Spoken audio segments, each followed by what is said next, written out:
Good morning. This is Danny Powell, President of Heartland Song Network, and I am here today with my dear friend sitting out on his patio. Beautiful Kansas City weather. Harris Wilder, who is an attorney and has been involved in the music business for quite a few years. We're here today and we're going to kind of talk about the state of the music industry and what our local artists and songwriters can do to kind of help their career. Harris, good morning. How are Well, you? good morning. I'm great. I'm Yeah, glad yeah. you're here and looking forward to the conversation. Good, good. Well, the state of music. It's been an interesting transformation in the last 10 to 15 years. I would say that it resembles nothing like it was a few years back. No, and it basically it reflects the economics of whether you want to call it late stage capitalism or you want to call it something else. Just it, there's been a huge amount of consolidation in the music business, including record companies, publishing companies, and live music. I mean, live music is controlled by essentially two cartels, um, and when you have a concentration of economic power like that, it makes it very tough uh, to rise in that system. Not impossible, but hard. Right. But hard. Yeah. Yeah, and with all the technology that we have today, streaming services and all of that that Yeah. really do not pay the artists, even the major Yeah. artists. Well, one of the seminal moments uh, that, in my opinion, has somewhat ruined the music publishing songwriting world was the Digital Millennium Copyright Act, Mhm. which is one of the great thefts in American life. Um, in the good old days, it used to be that if your song got played on the radio, uh, every time it got played on the radio, the writer and the publisher would each get paid, and but there was what's called a mandatory performance royalty, and this is what is now called terrestrial radio, Mhm. Right, not satellite or digital right. radio, and certainly not streaming. Mhm.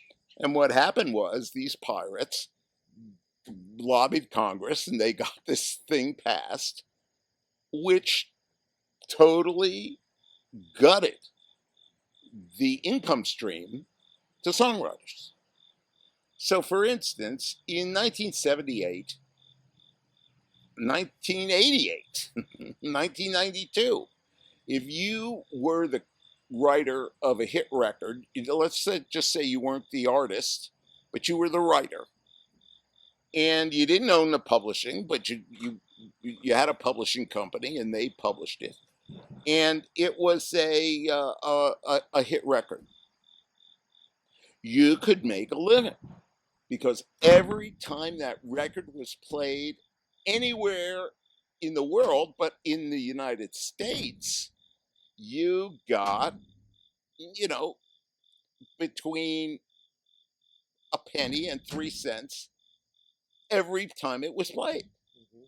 And of course, ASCAP and BMI were the police, Mhm. and they were the ones who would make sure these royalties were collected and so forth. Well, so if you wrote, what's that song? Walking in Memphis, and it was played, you know, 3 million times in a year, not an unusual amount of times for a hit record. Well, you do the math of 3 cents times 3 million, Mhm. that's $90,000. Right. That went exclusively to the songwriter. Mhm. Those days are gone. Right. Now it's fractions of fractions of fractions of fractions of a penny if your song is streamed. Now, that is not to say that if you are, again, at the upper end of the food chain, you're Katy Perry, you're Taylor Swift, you're Adele, you're whomever, that now your streaming revenue is uh, hundreds of thousands of dollars, even millions of dollars. But notice that all of those artists have refused to cooperate with streaming services at one time or another. Trying to negotiate higher rates for streaming. Sure. So, not to get into the weeds on this, but if you're a songwriter uh, here in Kansas City in 2023, and you're thinking about, well, I sure would like to make a living to writing songs, you at least have to be mindful of the fact that there may be more profitable outlets for your songs. For instance, just as an example, what are called sync rights, synchronization rights, advertising, movies, television, and so forth, generalized marketing stuff pays much better than streaming for on streaming sites. Right, right. Well, and it's almost like it's flipped a little bit. And I even know artists that don't make any money. They say they don't make any money but gas money touring, but it's almost like in the old days you toured to support an album to get more plays, and now you create music and put it on a CD or whatever so you can go play events and sell your merch and that type of thing. Right, and so what has happened is there's downward pressure on the artist. So the artist had to come up with a way to even the playing field, so to speak. The whole merch thing came about because they were looking for another income streams, because traditional music publishing dried up. Right.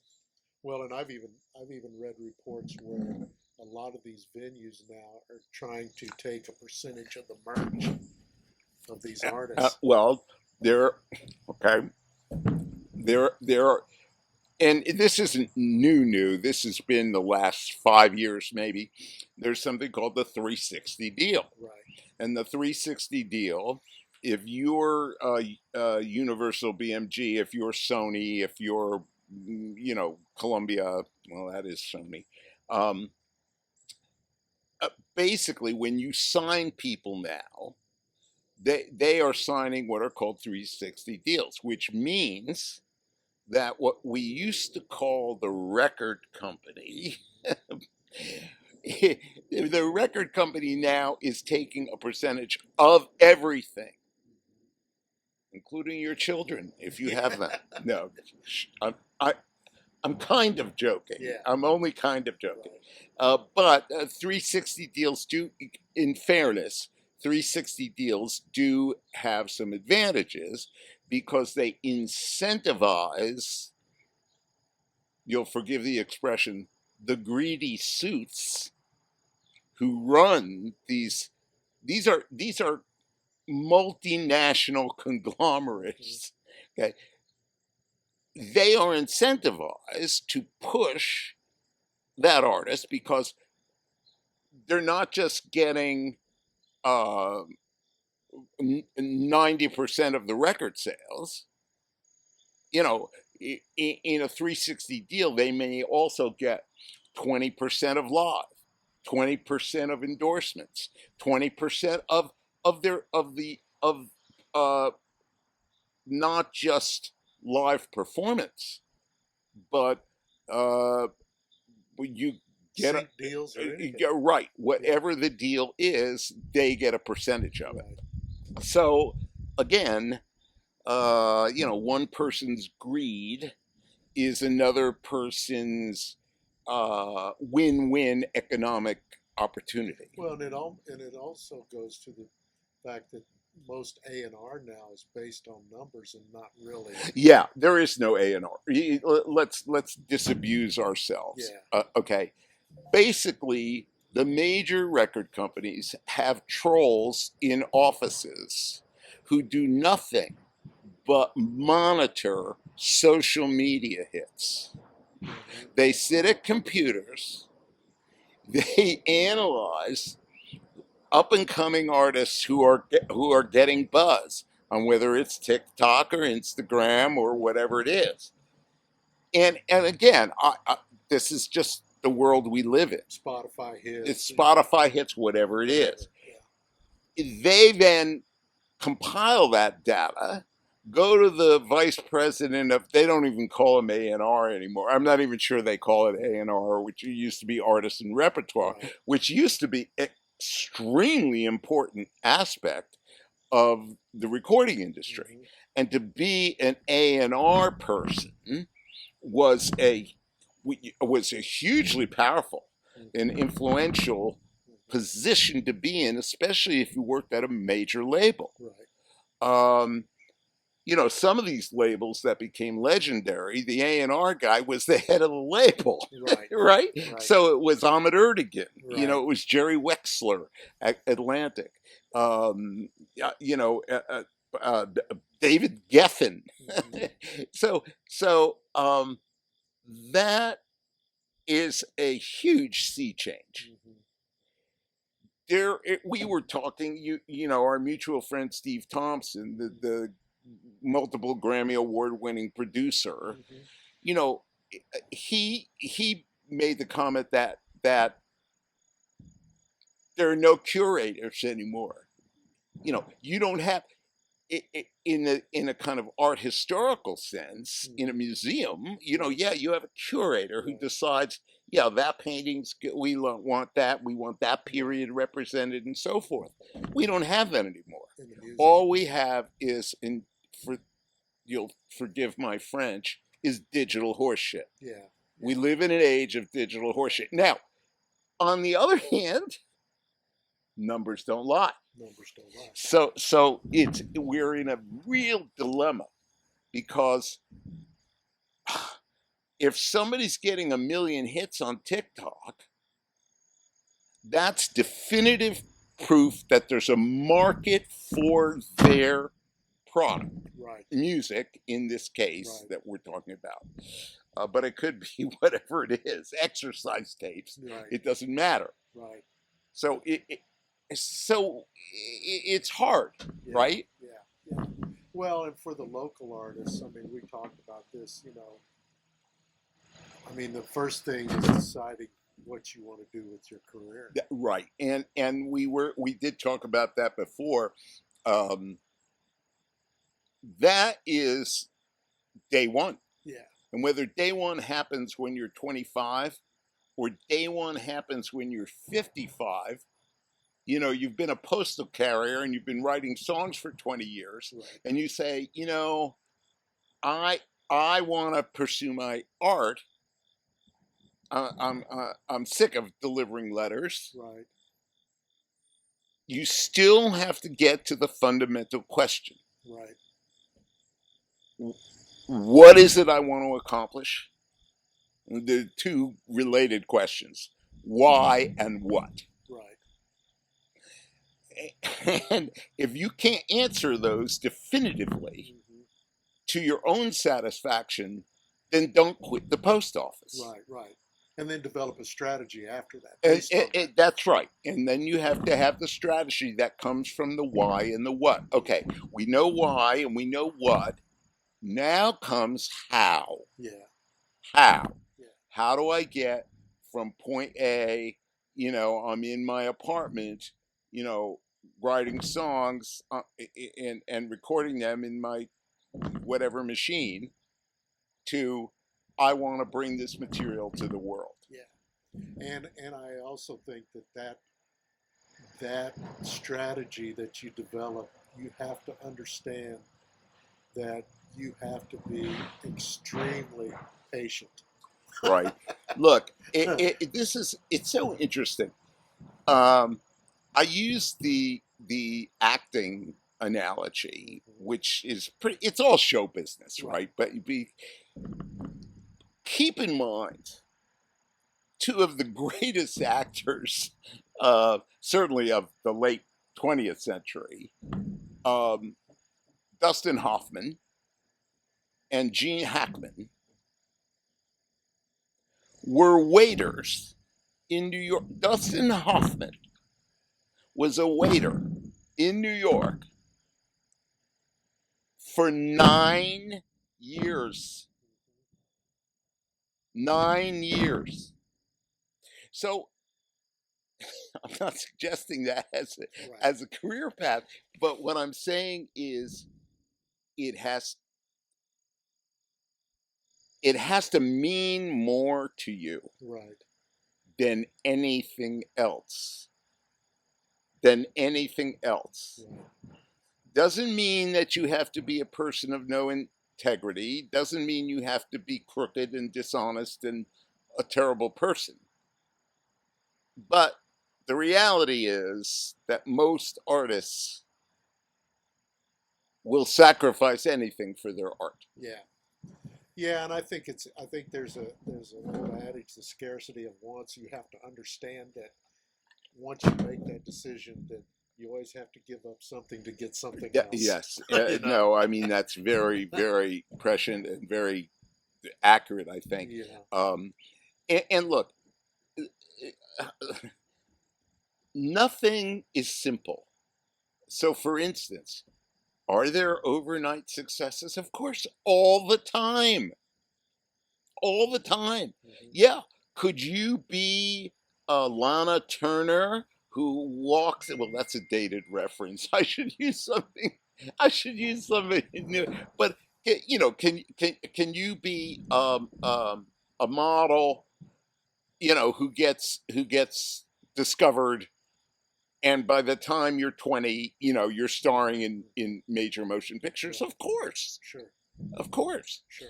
Um, just be careful of Harvey Weinstein. Yeah. But I think that the, for the reality is that for most performing artists, it's a long, hard, Yeah. difficult struggle. It's a marathon. It's a marathon, and you have got to have really thick skin. Yeah. There's a famous story about Elvis where Elvis had auditioned for the Grand Ole Opry when he was, I don't know, 19 or 18. And they said, no. They said no. Then this was before he met Colonel Tom Parker. And Parker got him on this thing called the Louisiana Hayride, which was a locally syndicated radio show based in, I think, Shreveport, Louisiana. And he became a sensation, and they did these little tours and and the Grand Ole Opry calls. He gets on the Grand Ole Opry, and the very guy who had rejected him a year and a half before is now his best friend. Oh, Elvis, we're so glad. And his famous quote, Elvis turns to whoever was standing with him after the guy walks away and says, I'm paraphrasing, but now he's my friend. Son of a bitch doesn't remember when he broke my heart. So Yeah. you have to be willing to have your heart broken. Right. And whether you're Elvis or whoever you are, Right. prepare to have your heart broken again and again and again and again and again. Yeah. That's the reality. Yeah. Yeah. And look, there are there are thousands of wonderful people in the music business. Hmm. You know, not everyone is a crook and a scammer and a, Right. you know, uh, although there are many of them. Yeah. Yeah. Yeah. so, so I guess I would say, you know, the fundamentals: why, what, and then you move to how. Yeah. Well, okay. Let's say I'm an artist and I've decided, that I've been writing songs and playing songs and writing songs, and I want to kind of take this to a next level. Um, where do I begin? I mean, what talking about the nemesis of most artists, the right brain, left brain, the business side of it, Yeah, yeah, and I need to create my how. right. Okay, so this, not to get into the weeds, Hmm. but if you're serious about it, then you have to treat it like a business. Hmm. Now, again, left brain, right brain, treating your art like a business is not necessarily a contradiction in terms. Right. You can do both. Um, what you have to do is create a structure for yourself where you seem bigger than you are. Hmm. And what I mean by that is, if you're just an individual, hi, I'm Susie Jones, songwriter, Hmm. and you're sending out tapes and you're doing all that, you know, could you get lucky? Yeah, you might. Hmm. It is better for you to structure yourself. So there's such a thing called personal liability. And what you want to do is you want to create a system whereby you are personally protected from liability. And more importantly, your material is protected by the corporate umbrella, the protections granted you by a state, by either incorporating or creating what's called an LLC, a limited liability company. Hmm. And it's right in the title, limited liability. Hmm. You put all of your material, your copyrights, in that LLC. Hmm. Then when you're sending stuff out, I mean, this is just a simple image thing. Sure. Now you don't look like, even though you still are, just a solitary songwriter in an apartment somewhere. Hmm. Hmm. I mean, I'm oversimplifying Sure. here. There's a lot of ins and outs to Hmm. it. So I think that that's one thing. The other thing is, even though there's been this huge consolidation in the publishing industry itself, remember that all of these artists that you've heard of, let's just say you're a country artist, you're writing country songs. Well, they are hungry and thirsty Hmm. always for good material to Hmm. record. Even to this day, it is still the case that most successful artists, performing artists, do not write their own material. Right. So somebody's got to write that material. So one avenue is, requires some research. How do you get to? And again, I'm using names that are Right. not the most current, Hmm. but how do you get to Reba McEntire? Hmm.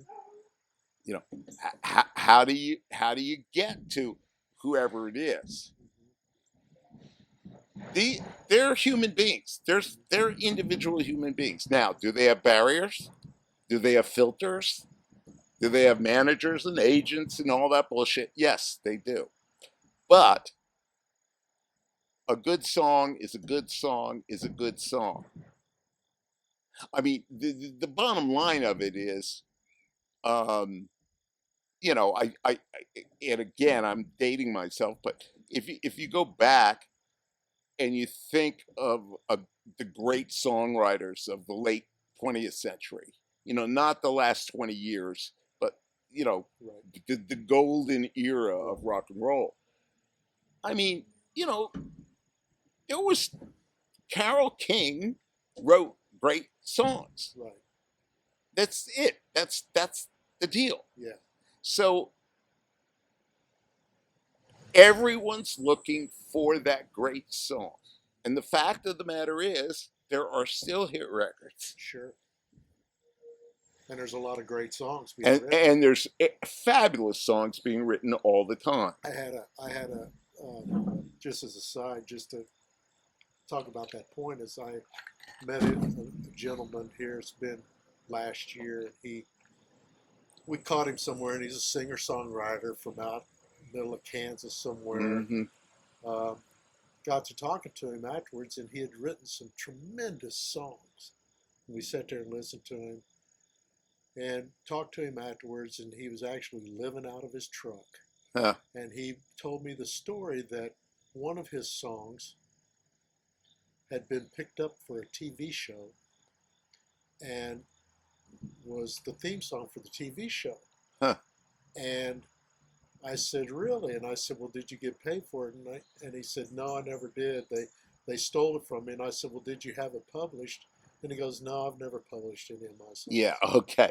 So so this is where, and again, it's very distasteful. And he said, I didn't have the money to fight him. Yeah, it's very distasteful, and there are unscrupulous, lots of like I said before, there are lots of unscrupulous operators. But that's why we get back to having some structure and having to pay attention Mm-hmm. to organizing in a way that you are protected, Mm-hmm. at least on a minimal level. Yeah. Where they cannot steal your copyright from Right. you without paying you. Yeah. And this guy was living out of his truck.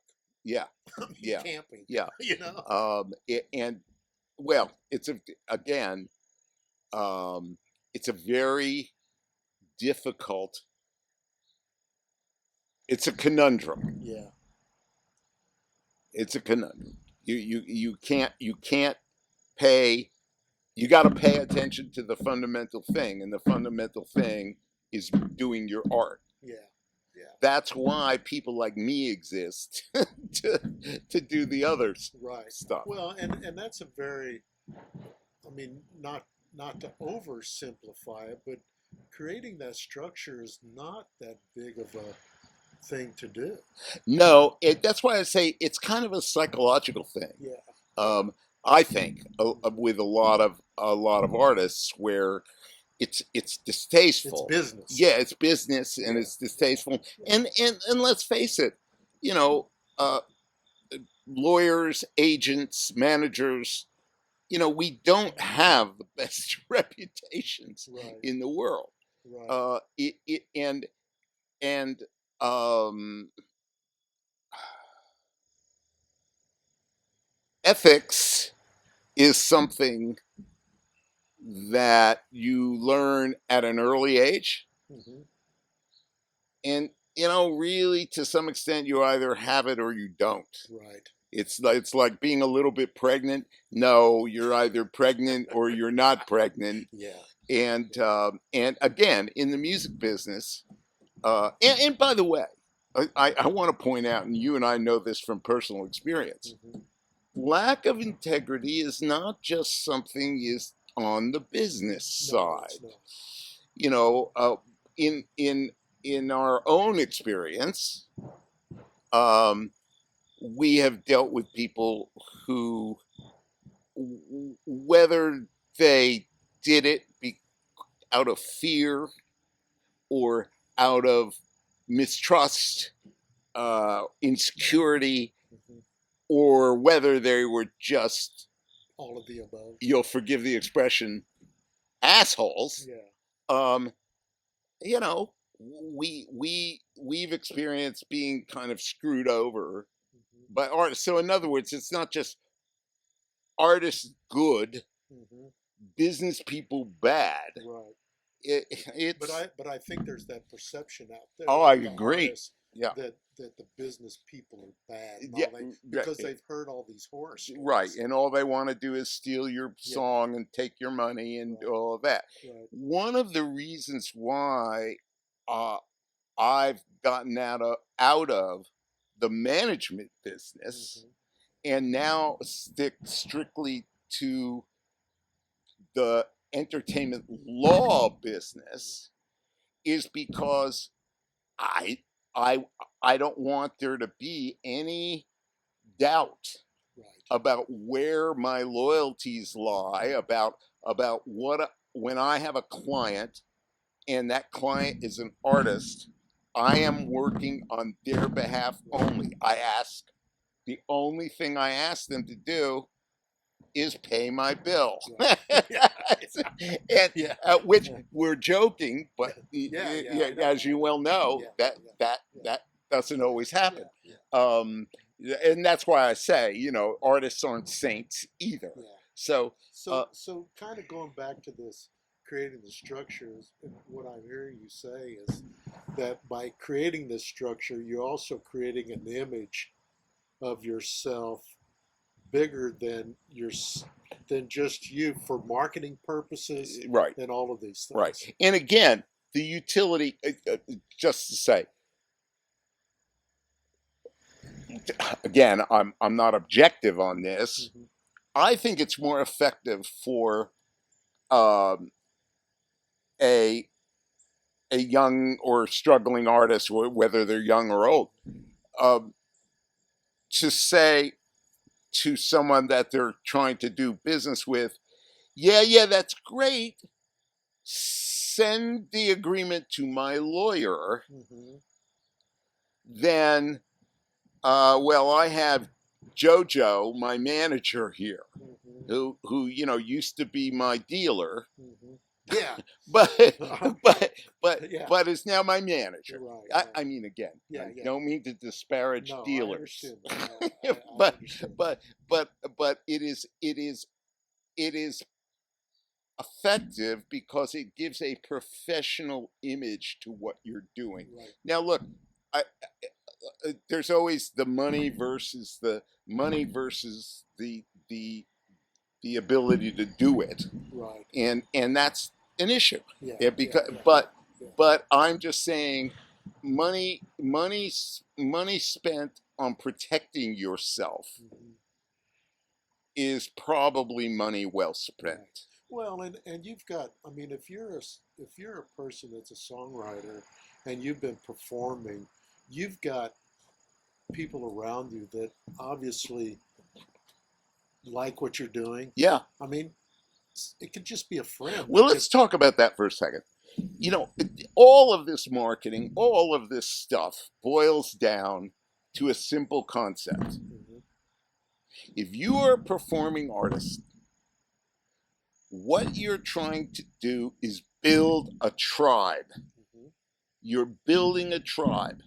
How do you build a tribe in the digital universe? Mm-hmm. That's where we live. Yeah. Now, personally, I hate it, but it is our reality. Right. So the whole focus is building your list, adding followers, adding followers, adding followers. Mm-hmm. Again, we spoke about it before. Remember, there's no A&R departments anymore.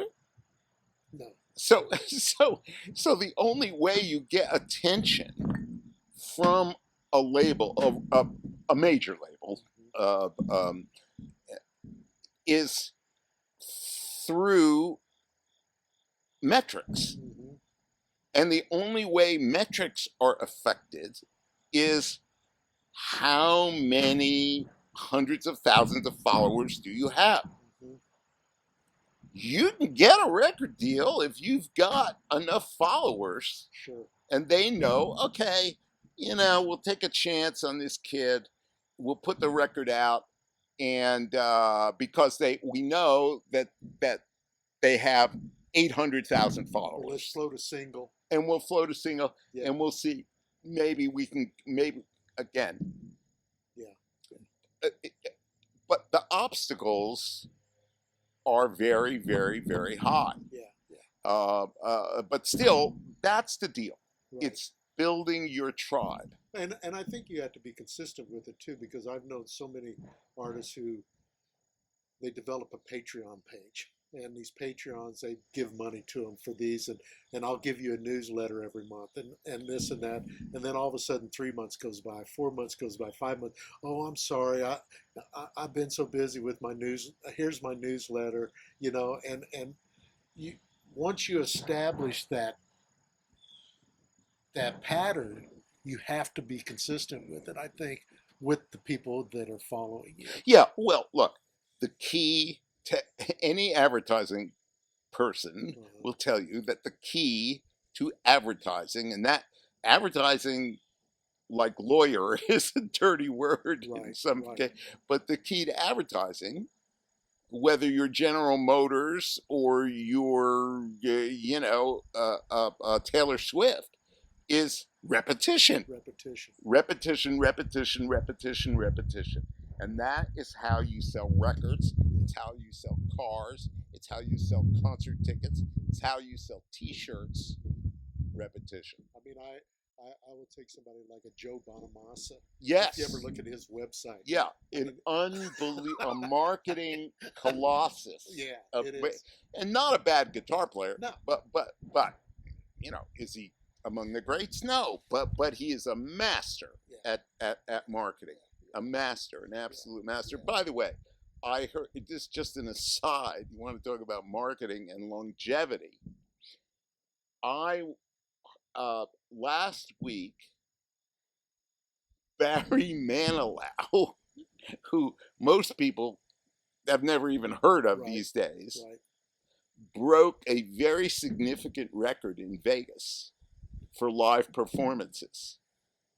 He beat Elvis's record at the International for number of live performances. Wow.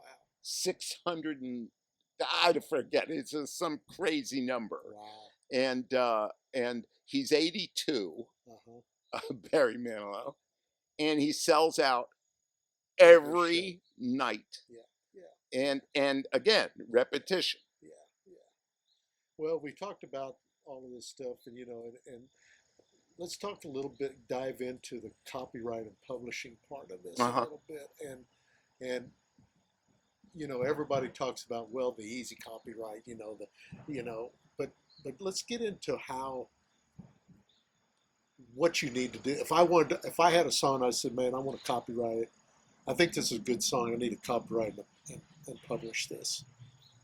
It's very simple. The United States Copyright Office has a form. Mm-hmm. Can't think of the number right off the top of my head, but it's Mm-hmm. the number.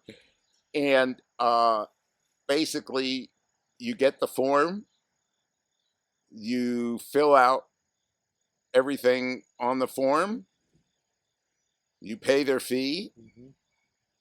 and now your song's copyrighted. Mm-hmm. It's really that simple. Mm-hmm. Now there are other little wrinkles to it, Mm-hmm. like should there be an actual recording of the song? That's probably wise to include that in the filing with the Copyright Office. Mm-hmm. But that's it. Yeah. That is, and the reason that's it is the same thing of like as when you record a deed for property. You've put the world on notice that you own that property. And that's what the U.S. Copyright Office does. And that's different from publishing. Oh, yeah. Publishing is a whole other thing. I mean, publishing uh, has to do with actually putting it out in the world, for Making lack sure of you a get paid for it. yeah, for lack of a better, it's putting it out in the world, and there are myriad ways to publish. Right, right, right. Okay, and that's I mean, I think as soon as somebody writes a song that it's completed, it needs to become. Absolutely. Now, this gets to this other point that I was talking about. If you're really serious about your craft, Mhm, serious about having a career, again, why, what, how? mhm,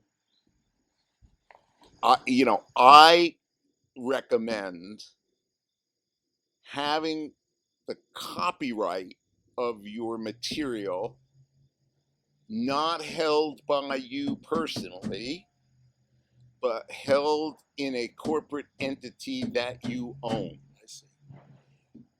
There are, this would be a long, long, long Right, conversation, but there are lots of advantages to doing that. For instance, let's just say you have a John Smith LLC John Smith Publishing LLC, mhm, and over a uh, over a 5-year period, or 2-year period, you've written 50 songs, and you've copyrighted them all, and they're all copyrighted under that name, John Smith Publishing LLC. Well, you have flexibility in how you dispose of those songs. If you want to sell, or somebody is interested in your song, you can sell them the copyright. You can literally transfer the ownership of the song to another person, and there are various other advantages mhm, to having your ownership in corporate form. mhm, mhm. Good, good. Um, I'm going to jump to performance contracts. Oh boy. And it kind of plays into this because if you've developed this LLC and you're doing this as a business Right. thing, it appears to me, and I'm a layman here, but it appears to me that requiring performance contracts just fits into that I'm a serious Absolutely, artist. absolutely, and every artist who's an actual professional artist has a performance contract. Right. Um, Does it matter the size of the venue? How much how much you're getting paid? technically it doesn't, but if it's okay, if it's uh, if it's a what do you call it? When I'm blanking on people just get up and perform. Right, right, right, right. That's An open mic or open something. mic. Yeah, yeah, yeah, If it's an open mic situation, of course not. That's silly. yeah. But if you are actually being hired by a venue to perform at that venue, yeah, you should have a contract. Yeah, yeah. You should have a performance contract. I mean, so many times I've heard these artists who said, "Yeah, I went to this venue to perform, and they told me it was going to be X amount of dollars, and at the end of the night, it was only half that." Yeah. So here's the deal. Generally speaking, once you get to, and there are a lot of variations on this, Mhm. and of course, the bigger you get, the more you can demand, and so forth. But in general, the way it works is, and I'm making these numbers up, right? If I'm gonna get uh, the agreement with the venue is that I'll be paid, I don't know, $1,000, and I'm going to appear on February 14th for Valentine's Day, and they're booking me, you know, 3 months in advance or 6 months or whatever. Then what has to happen is they sign a contract. They put down a deposit, which is 50% of the ultimate gig. That protects both sides. And the bottom line is, if they cancel, I mean, and you can put all kinds of other language in there, why they cancel and what the time frame is and all that. But the bottom line is, if they cancel for no good reason, you get to keep the $500. That's just good business sense. Yeah. And it legitimizes you too. And it legitimizes you. And I mean, look, are you still going to run into situations where they told you they'd pay you $1,000? They paid you $500 in October when they signed the contract, but for some reason everything gets messed up and they can't pay you the other $500. Yeah, will that happen? Yeah, it probably. If you do enough gigs, that'll happen. Right. But that is a safer way to do it. Yeah. You've got money in hand. You're if they're dishonest or something bad happens, at least you got the $500. Right. Well, and then that brings me to the last point. Handling the disputes once those things occur. I mean, you can handle them yourself, or you negotiate whatever. I mean,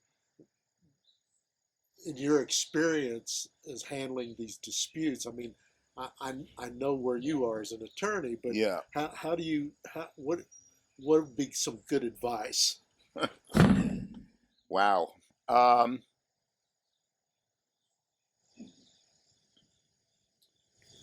God, I'm tempted to say don't quit your day job, but I'm not going to say that. No, look, handling disputes is a huge topic. Yeah.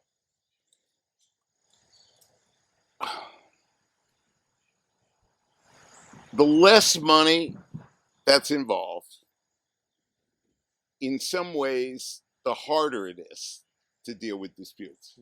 Because, I mean, if you're fighting over $500, I mean, come on.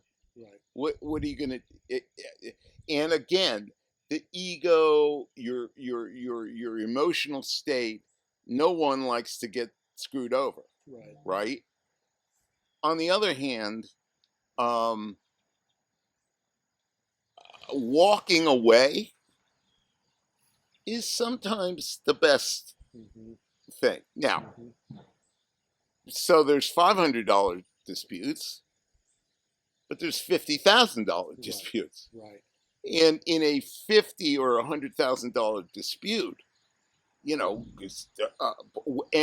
by the way, either side, whether it's the promoter or the artist, then you got something to fight about.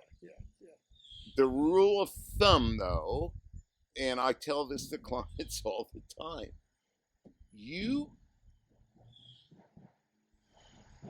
if the amount of money,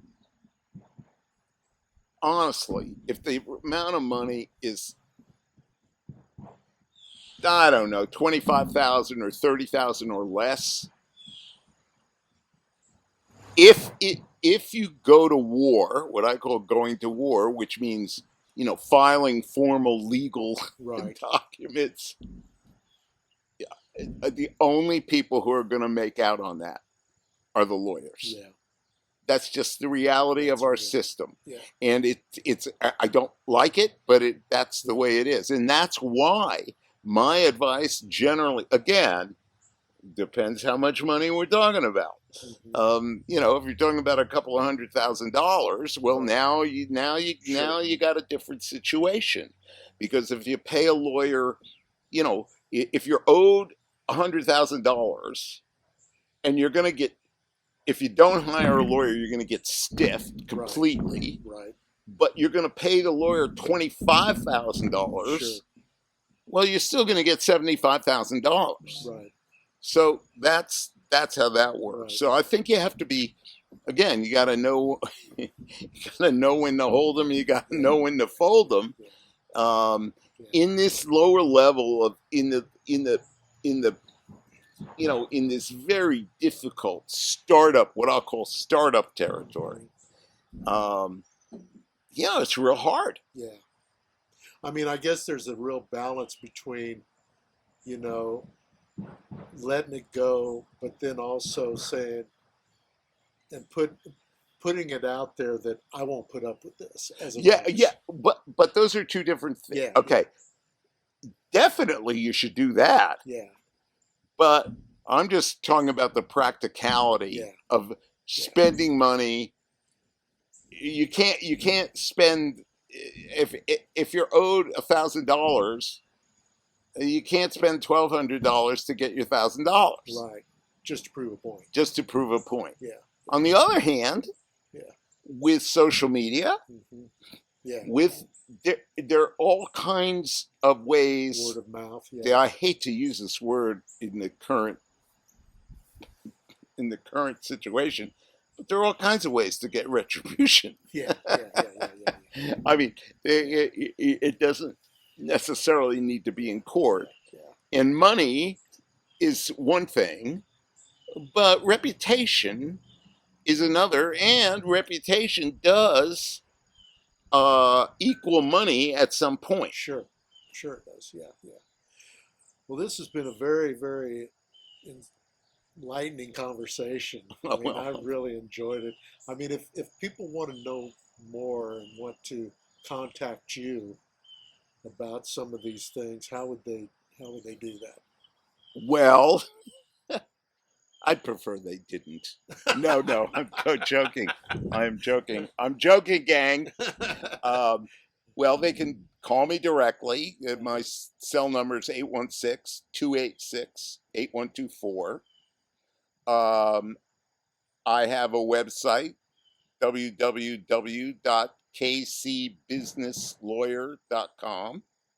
But just call me, Yeah, and glad to discuss whatever it is you got going.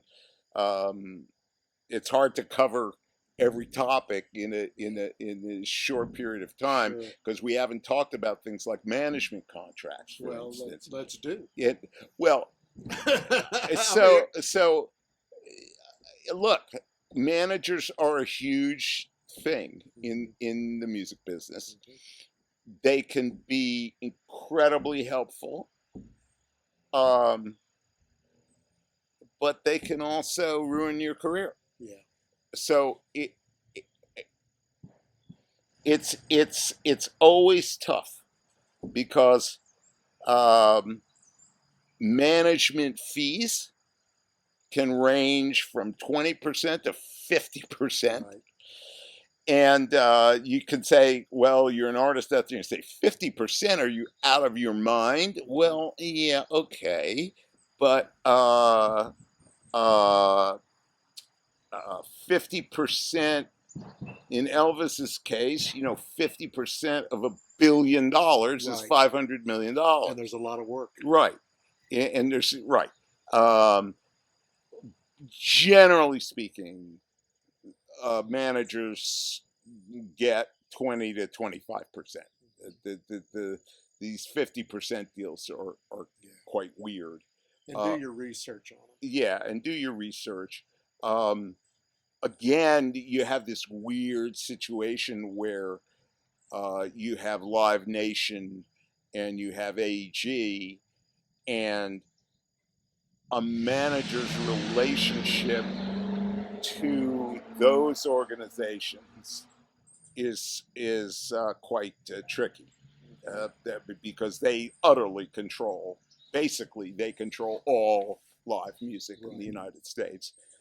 There are a few independents. One here in Kansas City, Mammoth, and a few others Right. around the country. But essentially, that industry has been allowed to consolidate as well. And just a word on that, we went through a period uh, of, of massive consolidation, as we stated before. Record companies, publishing companies, agencies, Hmm. right? Publicists, Publicists, radio, radio. Oh my God, radio. yeah, So, and that was all wrong, but that is elections have consequences. right. When you elect people who believe that business should be able to run rampant, Hmm. uh, that's the result that you get. Not to Right, get political, right, right, but the music business is an abject example of where you have no regulation whatsoever. right, right, Yeah, we're going to let you buy whatever you want to right, buy. Same thing in communications. right. You want to utterly control a market. You want to have 8 radio Hmm. etc. Hmm. So I would just say that management is a very tricky thing because it's Hmm. also a very intimate, Hmm. as you know from experience, it's a very intimate relationship. It is. And I just found from having been a manager, I I have found that I prefer to be able to be literally be Right, objective right, as an attorney representing a client. right. You have a contract or you have a negotiation, Hmm. whether it's a record deal, a publishing deal, advertising, whatever it is. I feel like I'm better at my job Right. by being able to disassociate Yeah. my emotional tie to To the the to artist, the artist. Yeah. because you get wrapped up in Yeah. this stuff. Yeah. You do. And Their personal life. right, Everything. and Yeah. when my artist gets dissed, Yeah. I feel dissed Yeah. and all that, Definitely. and that's not, Yeah. which is not to say that I don't take a deep and abiding interest in my clients. Right. I do, Right. but on the other hand, I have a professional responsibility To look at the contract. to look at the contract and to behave professionally. Right. There are rules Yeah. to the profession. Yeah. Yeah. Yeah. In the management business, in music business, in the entertainment, there are no rules. There's no rules. Yeah. Yeah. There's nothing codified about, like, so let's see, rule number 1, don't do drugs with your client. Well, Right. no, that's not Yeah. that's not Yeah. written Yeah. down anywhere. Yeah. Yeah. So Yeah. so you know uh, so it's a complicated thing. I do recommend, I just want to say this, I do recommend, there are a lot of really good books on the music business, but the classic is called This Business of Music. And This Business of Music is now in its, I don't know, 12th edition or something, written by one of the great entertainment lawyers in LA. And I mean, Yeah. chapter, verse, I mean, I know if you're an artist, you should spend most of your time doing art, Yeah. but you got to go to the bathroom sometime. Right. Read the book. Read the book. Yeah. Yeah. Yeah. And that's an excellent. Yeah, I mean, there are a lot of excellent books. Yeah. But that book is really good. Yeah. Well, and don't hesitate to reach for help. These booking contracts and these Yeah, management contracts, and it's so convoluted, and it's so it is. and It is. one word within a contract. Oh yeah. And remember, generally speaking, the person who writes the contract, Mhm. the entity who's presenting the contract to you, has the upper hand. Right. You let me write the contract first, I'll get you everything you want. Right. And the other side won't even really know it until it's too late. Yeah. Yeah. Unless they're represented by counsel. Yeah, And yeah. then the Yeah. lawyer for the promoter comes back and says, yeah, no, we Yeah. gotta, you can't, your rider has Right. Girl Scout cookies in it, and we don't do Girl Scout cookies, or whatever Yeah. the Right. case Right. may Right. be. Right. You can't do load in, at 6 a.m. Right, because right. we would have to pay the union, triple time to Yeah. come in at 6 a.m. and Right. so forth. Yeah. Because these contracts, as you rise in the business, the contracts get very, very complicated. Yeah. Imagine how complicated the performance contract is for a Taylor Swift show. Right. Yeah. When you have 60 tractor trailer trucks coming to unload, you've got hundreds and hundreds of people. Yeah. She just give a $5 million bonus to all those people. Yeah. There's quite a few of them. Which good for her. Yeah, but my point is, there's quite a few of them. But there's quite a few of them, and all of those aspects get covered in such a contract. Can you imagine what her rider says? Right. I don't know, but sure. somebody will leak it at some point. Yeah. And we'll see, what her predilections are. Yeah. I doubt that her rider looks like 50 Cent's rider. Right, exactly. If 50 Cent's rider has, I need 2 cases of Cavassier XO, whatever. Yeah. But but the bottom line, just to get back to, so if you're appearing at a club and the club's going to pay you, and it's a one-time appearance, and they're going to pay you $1,000, and they have their own contract for that, you don't need to call me about that. Right. But educate yourself. But educate yourself and see. If it's for a series of performances, if it's it just depends on what it is. Right. Any final thoughts for these creators of song? Well, God bless you all, and it's a noble pursuit, and all respect to you, but like we said earlier in the conversation, you got to be resilient, you got to be tough,